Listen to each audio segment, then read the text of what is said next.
Avant même de toucher ton téléphone, avant de consulter un message, avant d'ouvrir ton agenda, une bataille invisible est déjà engagée. Et le mensonge que Satan utilise chaque matin est simple mais redoutable. Te faire commencer la journée par la peur, la pression et l'urgence, au lieu de la foi, de l'alliance et de la victoire. Pourtant, la vérité renversante est celle-ci. Tu n'es pas appelé à survivre à ta journée, mais à la gouverner par le sang de Jésus. Les premières paroles que tu prononces orientent les premières portes qui s'ouvrent. Alors, avant toute chose, élève ta foi et élève ta voix. Dis-le à haute voix. Avant tout, le sang. Nous ne commençons pas ce jour dans notre propre force, ni par notre intelligence, ni selon notre agenda. Nous commençons par l'alliance. Nous commençons par la croix. Nous commençons par le sang de Jésus. Car il est écrit, ils l'ont vaincu à cause du sang de l'agneau et à cause de la parole de leur témoignage. Remarque l'ordre divin. D'abord le sang, ce que Christ a accompli. Ensuite la parole, ce que nous proclamons à cause de ce qu'il a accompli. Le sang parle, et nous nous alignons. Le sang a payé, et nous l'affirmons. Le sang a vaincu, et nous marchons dans cette victoire. Que les rachetés de l'Éternel le disent. Ainsi, nous le disons. Lorsque Dieu parla à Israël, il déclara, « Le sang vous servira de signe. Quand je verrai le sang, je passerai par-dessus vous. » L'ange destructeur ne pouvait franchir une maison où le sang était appliqué. Non admiré, mais appliqué. Non discuté, mais apposé. Non conservé dans un vase, mais étendu sur les montants de la porte. Gloire à Dieu. Aujourd'hui, en Christ, nous possédons une alliance supérieure, fondée sur de meilleures promesses. Si l'ombre a protégé, combien plus la réalité nous couvrira-t-elle? Le sang nous donne l'assurance devant le trône et la protection à la porte. Il nous donne l'audace dans la présence de Dieu et la sécurité dans notre marche quotidienne. Alors dis-le avec foi. Avant d'appeler qui que ce soit, j'invoque Jésus. Avant de planifier quoi que ce soit, je plaide le sang. Cette journée appartient au Seigneur. Ce n'est pas de la supplication anxieuse, c'est une position de foi. La foi n'est pas une émotion, c'est une posture, assise avec Christ dans les lieux célestes. Elle possède un nom, Jésus. Elle a une preuve, le sang. Beaucoup commencent leur journée avec les nouvelles et la terminent dans l'oppression. Mais nous commençons par la bonne nouvelle et nous marchons dans la bénédiction. Nous ne sommes pas victimes des circonstances, nous sommes héritiers des promesses. Être rapproché de Dieu par le sang, c'est être éloigné de la peur, du tourment et de la confusion. Dieu est notre refuge et notre force, un secours toujours présent dans la détresse. Oui, la pression est réelle, les échéances sont réelles, les dangers sont réels. Mais la rédemption est plus réelle encore. L'alliance est plus réelle encore. Le sang est éternellement réel. Il est la quittance divine attestant que la dette est payée, que la porte est marquée, que la victoire est acquise. Le sang parle encore aujourd'hui. Mieux que la culpabilité effacée, mieux que la honte lavée, mieux que la peur réduite au silence, mieux que le manque comblé. Le sang parle de meilleures choses. Alors ordonne ton cœur. Ne te précipite pas, ne réagis pas. Reçois et déclare avec assurance. Père, je te rends grâce pour le sang de Jésus. Par ce sang, je suis rendu proche, purifié et rendu audacieux. Je commence cette journée sous la couverture du sang, avec ta parole sur mes lèvres et ton esprit conduisant mes pas. Le sang couvre, le sang purifie, le sang triomphe. Je suis lavé, gardé et conduit par le sang de Jésus. Aucun mal ne m'atteindra, aucune plaie n'approchera de ma demeure. Je marche aujourd'hui dans la victoire, non parce que je me sens fort, mais parce que le sang a déjà parlé pour moi. Plaider le sang n'est pas mendier, c'est faire valoir un droit légal fondé sur l'œuvre accomplie de Christ. Ce n'est pas une prière de panique, mais une proclamation d'alliance. Le sang est la preuve irréfutable que Satan est vaincu, que le péché est expié, que l'accès est ouvert. Et lorsque tu comprends cela, la peur perd son emprise, la condamnation perd sa voix, et tu avances dans ta journée avec la certitude que tu es couvert. Voilà la vérité que l'ennemi redoute. Un croyant qui commence sa journée en proclamant le sang de Jésus marche déjà dans la victoire avant même que la bataille ne se manifeste. Mais Dieu déclara, « Cette nuit-là, je passerai dans le pays d'Égypte, et lorsque je verrai le sang, je passerai par-dessus vous. » Remarque bien ceci, Dieu n'a pas dit « quand je verrai vos bonnes œuvres », ni « quand je verrai vos émotions », ni même « quand je verrai votre sincérité ». Il a dit « quand je verrai le sang ». Et la plaie ne vous atteindra pas pour vous détruire. Alléluia. Pourtant, observe attentivement un détail capital. Israël devait appliquer le sang. Il ne suffisait pas que l'agneau soit immolé. Il ne suffisait pas que le sang soit recueilli dans un bassin. Il devait prendre l'hysope, la tremper dans le sang, et en frapper les poteaux et le linteau de la porte. Le sang devait être appliqué. Aujourd'hui encore, beaucoup de croyants admirent le sang de Jésus, chantent au sujet du sang de Jésus, parlent du sang de Jésus, mais ne l'appliquent pas. Ils laissent le sang dans le bassin. Or, le sang dans le bassin n'arrête pas le destructeur. Le sang doit être sur la porte. Il doit être appliqué. Et comment l'appliquons-nous aujourd'hui? Non avec de l'hysope, mais avec notre bouche. Car la foi se libère par les paroles. L'Écriture déclare que la parole est près de nous, dans notre bouche et dans notre cœur. L'hysope de la Nouvelle Alliance, c'est la confession de foi. Lorsque tu dis « Je plaide le sang sur ma famille, je plaide le sang sur cette maison, je plaide le sang sur mes enfants », tu frappes spirituellement le linteau de ta vie avec le sang de l'agneau. Que les rachetés de l'Éternel le disent, dit le psalmiste. Dis-le, ne garde pas le silence. Ne laisse pas le sang dans le bassin. Applique-le, déclare-le, plaide-le, car ils ont vaincu l'accusateur non par le sang seul, mais par le sang et par la parole de leur témoignage. Voilà l'application divine. Le sang est versé, et le témoignage est proclamé. Lorsque les deux s'accordent, le destructeur est obligé de passer son chemin. L'Écriture affirme que lorsque l'Éternel voyait le sang sur le linteau et sur les deux poteaux, il ne permettait pas au destructeur d'entrer dans la maison. Le sang devient alors une barrière, une ligne de défense, un mur d'alliance. L'ennemi peut rugir, mais lorsqu'il voit le sang, il sait qu'il n'a aucun droit d'entrer. Et remarque encore ceci, le sang couvrait toute la maison. Lorsque le chef de famille l'appliquait, tous ceux qui vivaient sous ce toit étaient protégés. Parents, écoutez ceci avec sérieux. Vous pouvez plaider le sang sur vos enfants, sur votre mariage, sur votre foyer. Ne laissez pas votre maison sans couverture point frapper le linteau de votre demeure par les paroles de votre bouche et la foi de votre cœur. Dans l'Ancienne Alliance, c'était le sang d'un agneau. Dans la Nouvelle Alliance, c'est le sang de l'agneau parfait de Dieu, dont l'efficacité est éternelle. Il ne se détériore pas, ne s'affaiblit pas, ne perd jamais sa puissance. Alors ne vous contentez pas de l'admirer, appliquez-le. Ne vous contentez pas d'en chanter le dimanche, proclamez-le le lundi. En entrant sur votre lieu de travail, déclare discrètement « Je plaide le sang sur cette atmosphère ». En envoyant vos enfants à l'école, dites « Je plaide le sang sur leur journée ». Avant de vous coucher, proclamez « Je plaide le sang sur mon repos, sur mon corps, sur ma maison ». Voilà l'application quotidienne. Le sang n'est pas seulement une doctrine, il est une protection active. La langue n'est jamais neutre, elle produit la vie ou la mort. Et lorsque le sang de Jésus est placé sur vos lèvres, vous libérez la vie, la victoire et la protection. Jésus est le souverain sacrificateur de notre confession. Il agit sur ce que nous déclarons. Si vous confessez la peur, il ne peut l'approuver. Mais lorsque vous proclamez la guérison, la rédemption et la protection par le sang, il présente votre confession devant le Père. La foi qui n'est pas exprimée demeure inactive. Nous croyons, et c'est pourquoi nous parlons. Le sang est l'arme, mais le témoignage est la gâchette. Le sang est la provision, mais la confession en est l'application. Le sang établit une ligne spirituelle que l'ennemi ne peut franchir. Lorsqu'il voit le sang, il se souvient de la croix, de sa défaite, de Calvaire. Le sang est la preuve irréfutable que Satan est vaincu et que la victoire appartient à Christ. Ainsi, lorsque tu déclares « Le sang est sur mon esprit, sur mon corps, sur ma famille, sur mon avenir », tu dresses dans le monde spirituel un panneau divin, défense de passé. Et l'ennemi le reconnaît. Il peut tenter d'intimider, mais il ne peut légalement franchir la ligne. Le sang de Jésus est le sceau de l'Alliance, la barrière céleste, le témoignage vivant que cette vie appartient à Dieu. Voilà pourquoi plaider le sang n'est pas une prière de peur, mais un langage de victoire. Maintenant, dis ceci avec moi. Le sang est ma frontière. Le sang est ma barrière. Le sang est mon panneau, défense d'entrée, dressé contre le diable. Le destructeur ne peut pas franchir la ligne du sang. N'attends pas que la peur surgisse. Place le signe chaque jour. Plaide le sang sur ta santé. Plaide le sang sur ta maison. Plaide le sang sur tes finances. Plaide le sang sur ta ville. Le sang trace la ligne et le diable ne peut pas la franchir. Gloire à Dieu. Le sang est une barrière. Le sang est un mur. Le sang est un bouclier. Le sang est la ligne de séparation entre la vie et la mort, entre la bénédiction et la malédiction, entre la victoire et la défaite. Et tant que tu continues à l'appliquer, l'ennemi ne peut pas transgresser. Écoute maintenant attentivement. La guérison est dans le sang. Le pardon est dans le sang. Oui, la guérison est aussi dans le sang.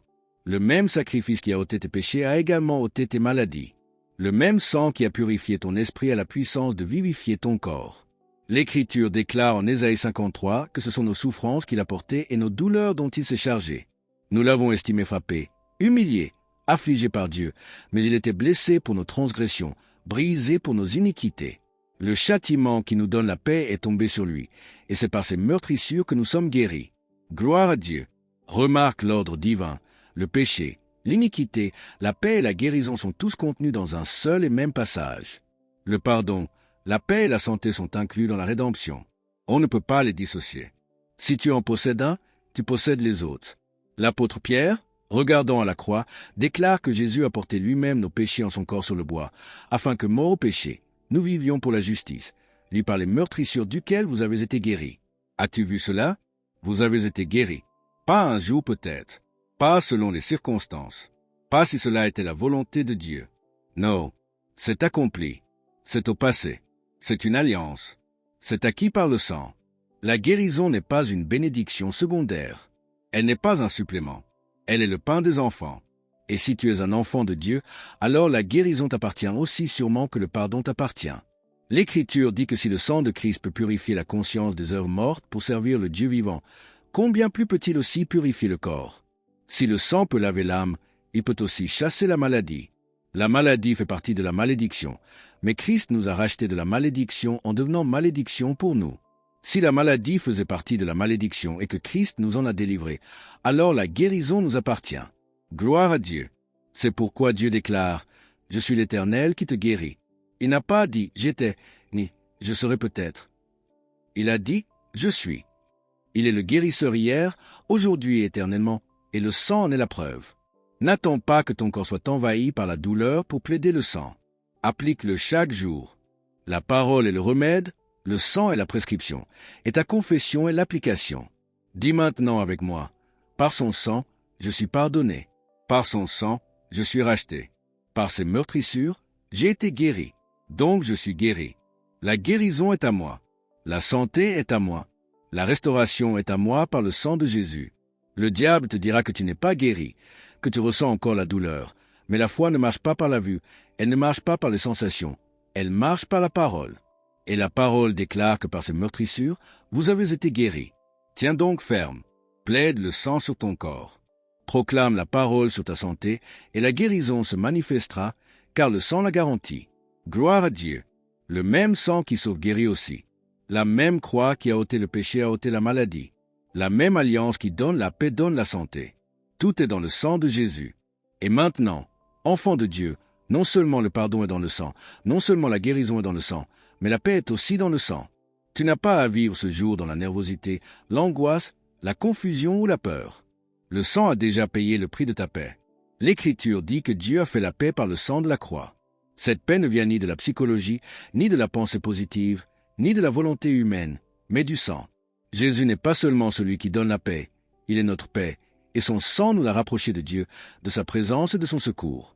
Être proche de Dieu, c'est être loin de la peur. Le monde est agité, troublé, mais Jésus a dit « Je vous laisse la paix, je vous donne ma paix. Je ne vous la donne pas comme le monde donne. Que votre cœur ne se trouble point et ne s'alarme point. » Cette paix est un héritage, et le sang en est la garantie. La paix de Dieu garde le cœur et les pensées comme une forteresse. Elle est un rempart, un bouclier, et elle agit par le sang de Christ. Le sang purifie la conscience, il empêche l'esprit de rejouer la peur, il libère la pensée du tourment et efface la culpabilité. Dis-le à haute voix. Par le sang de Jésus, j'ai la paix avec Dieu. Par le sang de Jésus, j'ai la paix de Dieu. Par le sang de Jésus, je refuse la peur, je refuse l'angoisse, je refuse le tourment. La paix n'est pas un sentiment, c'est un droit d'alliance. Ce n'est pas un luxe, c'est un héritage. Elle n'est pas saisonnière, elle est éternelle, scellée par le sang. Le diable tentera d'attaquer ton esprit avec des « et si », mais il ne peut pas franchir la ligne de la paix établie par le sang. Dieu garde dans une paix parfaite celui dont l'esprit est attaché à lui. Alors, quand la peur essaie d'entrer, plaide le sang. Quand l'anxiété se lève, plaide le sang. Et quand l'ennemi murmure que tu ne t'en sortiras pas, réponds-lui que tu le vains par le sang de l'agneau et par la parole de ton témoignage. Tu as la paix, le repos et la victoire par le sang. Déclare-le encore. Je ne crains rien, je ne suis pas troublé, je ne suis pas anxieux. Le sang de Jésus a acquis ma paix, et je marche dedans aujourd'hui. Gloire à Dieu. Cette paix, cette liberté face à la peur, à l'angoisse et au tourment t'appartiennent à cause de la croix. Et maintenant, entrons dans le concret. Il ne suffit pas de savoir que le sang a de la puissance. Il faut l'appliquer volontairement sur chaque domaine de la vie. Chaque matin, tu peux marcher couvert dans ton esprit, ton corps, ta maison, ton chemin et ton travail. Le sang couvre ton esprit et tes pensées, car le champ de bataille est le mental. Mais la paix de Dieu garde ton cœur et ton intelligence. Le sang purifie la conscience, chasse la culpabilité et apporte le repos intérieur. Déclare-le. Par le sang de Jésus, mon esprit est clair, ma conscience est pure, mes pensées sont gardées. Le sang couvre aussi ton corps et ta santé. La guérison est dans l'alliance, la guérison est dans le sang. Applique-le comme un médicament chaque jour. Ne l'attends pas lorsque la maladie frappe. Prends ta dose quotidienne de la parole et du sang. Dis-le. Par le sang de Jésus, mon corps est racheté. Par ses meurtrissures, j'ai été guéri. Donc je suis guéri. La santé, la force et la plénitude sont miennes. Le sang couvre également ta maison et ta famille, comme au jour de la Pâque où le sang sur les linteaux protégeait tout le foyer. Dieu promet sa protection sur la demeure du juste et ta foi s'étend sur toute ta maison. Confessez le sang de Jésus sur vos enfants, sur votre conjoint, sur votre foyer. Dites-le avec audace. Par le sang de Jésus, aucun mal ne s'approchera de cette maison, aucune plaie ne frappera ce lieu. Ma famille est protégée, mes enfants sont gardés, et en mon foyer, nous servons le Seigneur.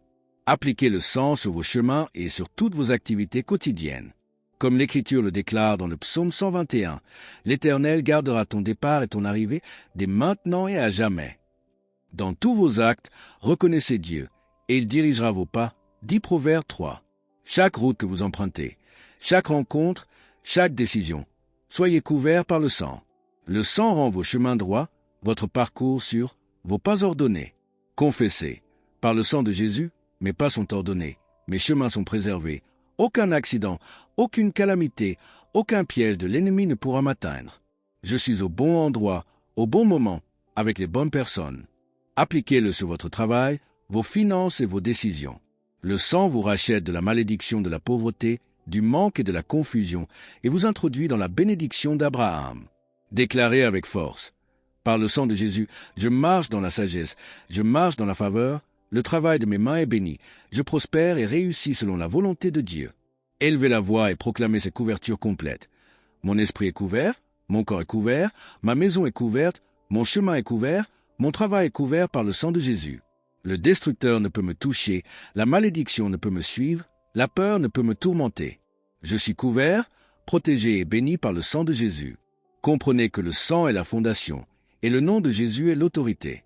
L'un sans l'autre laisse le croyant déséquilibré. Le sang vous donne le droit d'entrer avec audace dans la présence du Père. Le nom vous donne l'autorité pour commander les circonstances, pour repousser la maladie et la peur. Quand vous priez au Père pour la sagesse ou la provision, faites-le en disant « Père, au nom de Jésus, je viens avec audace par le sang et je demande selon ta parole. » Mais quand la maladie ou l'oppression surgit, ne suppliez pas, mais commandez. Corps, sois guéri. Douleur, disparaît. Infirmité, sort au nom de Jésus-Christ de Nazareth. Le sang déclare votre identité, le nom fait respecter votre autorité.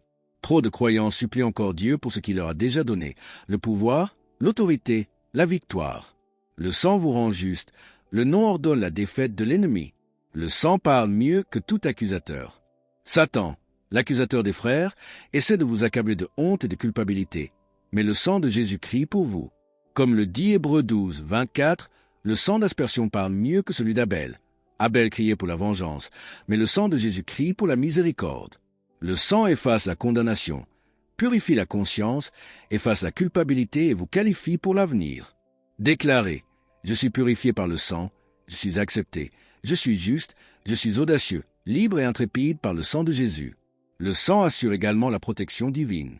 Psaume 91 est la promesse de protection, et elle s'active par la foi et la proclamation. Celui qui habite sous l'abri du Très-Haut repose à l'ombre du Tout-Puissant.